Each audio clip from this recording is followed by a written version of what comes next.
Barack Obama's black presidency has shocked the simple system of American politics and made the adjective in representative democracy mean something quite different than in the past.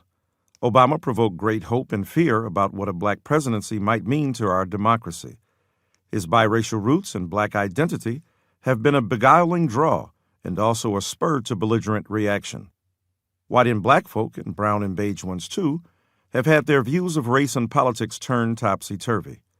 What many Americans of all colors believe is that race fundamentally defines America and is a dividing line drawn in blood through the nation's moral map.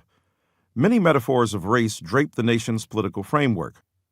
Barack Obama argued in his famous March 2008 race speech in Philadelphia that slavery is the nation's original sin, and former Secretary of State Condoleezza Rice claimed that racism is our country's birth defect.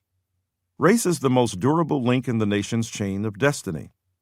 It is at once a damning indictment of our quest for real democracy and true justice, and also a resilient category of individual and group identity, one that cannot be reduced to either mere pathology or collective pride.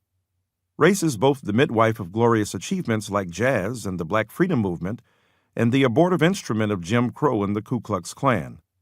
Race is the thing we cannot seem to do without, and the thing that we cannot seem to get rid of. Race is the defining feature of our 44th president's 2 terms in office. Obama's presidency is a lens to sharpen the details of American ideas about race and democracy.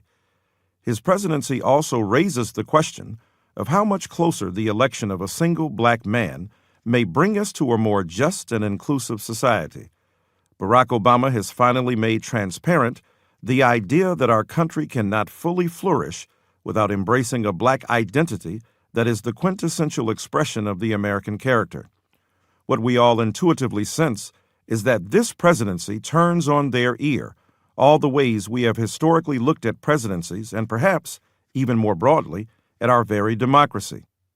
Obama certainly bears what James Baldwin called the burden of representation. That brilliant phrase refers to the weight and meaning of blackness for individual and collective racial bodies, and for literal and symbolic bodies too. This presidency, unlike all others before it, is analyzed and understood through our obsession with race in the body of the president himself and in the psyche of the nation he governs.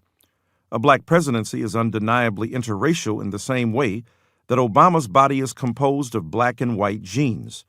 Obama's presidency is the symbolic love child of Notes on the State of Virginia and The Fire Next Time.